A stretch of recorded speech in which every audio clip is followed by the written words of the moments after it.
bahas malnutrisi. Pengertian malnutrisi. Malnutrisi adalah suatu keadaan akibat ketidakseimbangan, defisiensi atau kelebihan energi, protein, dan zat gizi lainnya di dalam tubuh yang menyebabkan terjadinya gangguan pada bentuk, ukuran, komposisi tubuh, juga fungsi tubuh. European Society of Parenteral and Enteral Nutrition mendefinisikan malnutrisi sebagai keadaan akibat kurangnya asupan makanan atau gangguan penyerapan nutrisi dalam tubuh sehingga menyebabkan terjadinya perubahan komposisi tubuh, yaitu penurunan massa bebas lemak dan sel tubuh yang menyebabkan penurunan fungsi fisik dan mental serta luaran klinis suatu penyakit. Diagnosis malnutrisi. Malnutrisi dapat didiagnosis berdasarkan indeks massa tubuh atau IMT, yaitu hasil pembagian antara berat badan dengan tinggi badan kuadrat dalam satuan meter. Malnutrisi ditegakkan jika didapatkan IMT kurang dari 18,5 kg per meter kuadrat. Namun berdasarkan konsensus American Society of Parenteral and Enteral Nutrition menyatakan bahwa malnutrisi tidak hanya didiagnosis berdasarkan hasil IMT saja, namun ditegakkan jika ditemukan 2 atau lebih dari 6 karakteristik berikut. 1. Asupan energi inadekuat. 2. Penurunan berat badan. 3. Penurunan massa otot. 4. Penurunan jumlah lemak di bawah kulit. 5. Adanya penumpukan cairan, lokal maupun menyeluruh dalam tubuh. 6. Penurunan status fungsional tubuh. Deteksi risiko malnutrisi dilakukan melalui screening gizi, yaitu proses identifikasi seseorang dengan malnutrisi ataupun yang berisiko malnutrisi untuk menentukan penilaian selanjutnya. Screening gizi umumnya dilakukan saat seseorang masuk perawatan rumah sakit. Screening sebaiknya bersifat sederhana, cepat, dan mampu mendeteksi secara dini. Selain itu dapat dilakukan oleh staf medis maupun staf admisi. Penyebab. Berdasarkan data WHO tahun 2020, terdapat 462 juta orang dewasa kekurangan berat badan atau malnutrisi. Malnutrisi dapat disebabkan banyak hal, namun secara garis besar dapat dibagi dua, yaitu kekurangan zat gizi atau kelebihan zat gizi. Bila seseorang kekurangan makronutrien, yaitu karbohidrat, protein, lemak, atau semuanya, malnutrisi jenis ini biasanya disebabkan oleh kondisi ekonomi yang kurang, diet ekstrim tertentu, atau penyakit seperti diare. Kemudian ada juga kekurangan mikronutrien, yaitu vitamin dan mineral, misalnya untuk masyarakat yang tinggal di pegunungan, kadang bisa terkena sakit gondong karena kekurangan asupan yodium. Malnutrisi yang berkaitan dengan penyakit juga bermacam-macam penyebabnya, tergantung jenis penyakitnya. Contohnya, malnutrisi pada stroke, malnutrisi pada kanker, malnutrisi pada diabetes mellitus, malnutrisi pada pembedahan, malnutrisi pada penyakit ginjal kronis, malnutrisi pada penyakit infeksi HIV dan tuberkulosis, malnutrisi pada gagal jantung, malnutrisi pada penyakit hati atau sirosis, malnutrisi pada luka bakar. Tanda dan gejala malnutrisi. Gejala dan tanda malnutrisi dapat diketahui dari hasil wawancara dengan pasien atau keluarga, dari pemeriksaan tubuh dengan atau tanpa alat, serta laboratorium. Melalui wawancara dapat diketahui adanya malnutrisi bila didapatkan penurunan asupan makan dan zat gizi. Seseorang tampak atau merasa semakin kurus dan bila ditimbang terdapat penurunan berat badan yang tidak disengaja atau direncanakan dalam kurun waktu tertentu. Indeks massa tubuh di bawah nilai normal juga dapat menandakan bahwa seseorang dalam kondisi malnutrisi. Penurunan massa otot dapat diamati pada pelipis, tulang selangka, sendi bahu, tempurung lutut, otot paha, dan betis. Penurunan massa lemak dapat diamati di area sekitar mata, tulang iga, tulang panggul, serta lengan atas. Pemeriksaan menggunakan alat seperti pita ukur, fat caliper, serta alat pemeriksa komposisi tubuh, misalnya Bioelectrical Impedance Analysis atau BIA.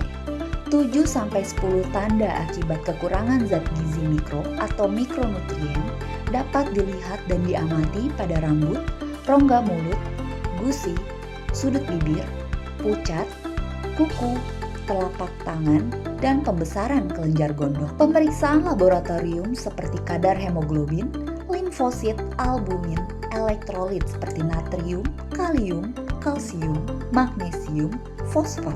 Pemeriksaan kadar vitamin, misalnya vitamin D, albumin. Cara menegakkan diagnosis malnutrisi. Diagnosis malnutrisi secara mudah ditegakkan bila didapatkan IMT kurang dari 18,5 kg per meter kuadrat.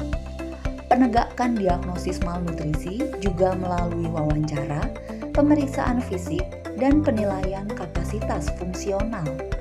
Pada wawancara, ditanyakan asupan makanan sebelum dan selama sakit, serta riwayat perubahan berat badan, riwayat penyakit saat ini, dan keluhan-keluhan terkait penyakit tersebut yang berkaitan dengan selera makan dan fungsi saluran cerna, serta dampaknya terhadap kemampuan pasien melakukan kegiatan sehari-hari.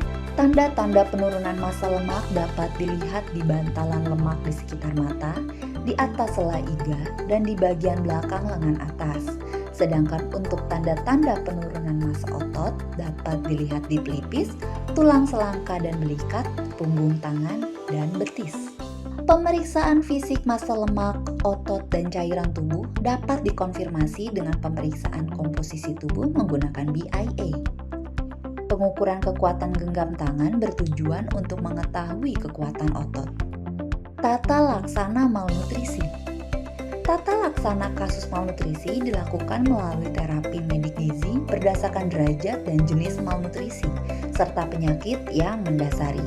Salah satu faktor penting dalam tata laksana malnutrisi, refeeding syndrome, adalah kumpulan gejala akibat perubahan pada tubuh, cairan dan elektrolit yang berat akibat pemberian makan pada pasien malnutrisi yang menyebabkan gangguan metabolisme. Rawat inap atau rawat jalan.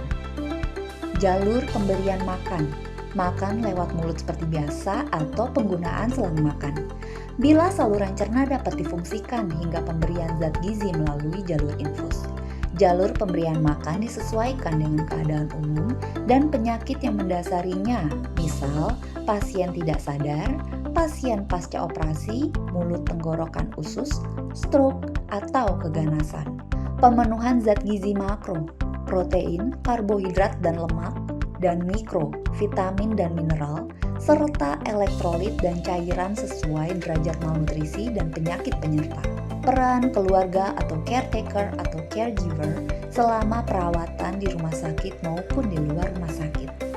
Untuk itu, selama dalam perawatan, baik rawat jalan maupun rawat inap, dokter akan melakukan pemantauan untuk memastikan asupan zat gizi makro, mikro, dan hidrasi pasien terpenuhi dengan tetap memperhatikan kemampuan untuk makan dan minum.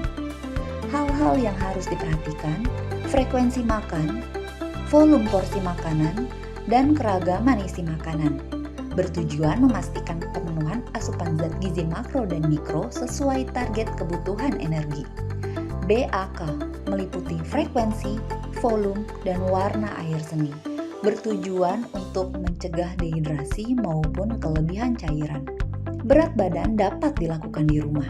Di rumah sakit, pemeriksaan akan lebih akurat meliputi massa otot dan lemak serta parameter komposisi tubuh lain.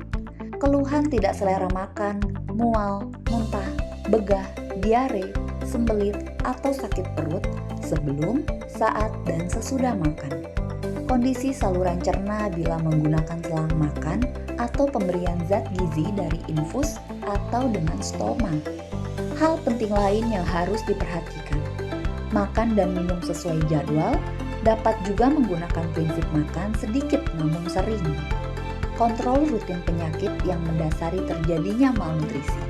Minum obat teratur sesuai arahan dokter. Menjaga kebersihan mulut dan tangan. Tidur cukup, tetap beraktivitas fisik rutin untuk membantu dan atau mempertahankan massa otot. Secara umum, malnutrisi dapat diatasi kecuali terdapat penyulit berat pada kondisi sakit yang bersifat terminal. Pencegahan malnutrisi. Pencegahan malnutrisi penting dilakukan untuk mengurangi beban yang tidak perlu bagi pasien dan beban ekonomi secara umum.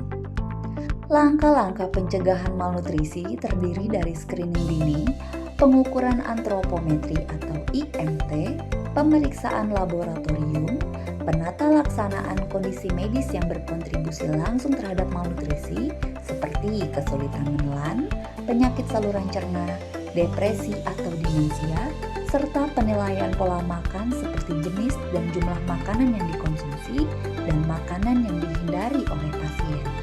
Screening dini dengan menggunakan alat screening malnutrisi merupakan salah satu faktor utama pencegahan malnutrisi. Cara pencegahan malnutrisi dengan pemenuhan kebutuhan nutrisi dengan pola makan yang sehat seimbang, serta pencegahan dan pengobatan penyakit. Pola makan sehat seimbang yang dianjurkan oleh pedoman gizi seimbang adalah konsumsi golongan karbohidrat 3-4 porsi sehari, konsumsi sayur 3-4 porsi sehari, konsumsi buah 2-3 porsi sehari, konsumsi golongan protein 2-4 porsi sehari. Membatasi konsumsi gula 4 sendok makan, garam 1 sendok teh, dan minyak 5 sendok makan per hari. Kebutuhan cairan dipenuhi dengan konsumsi air putih 8 gelas per hari. 24 sajian dalam satu kali makan sesuai dengan piring makan.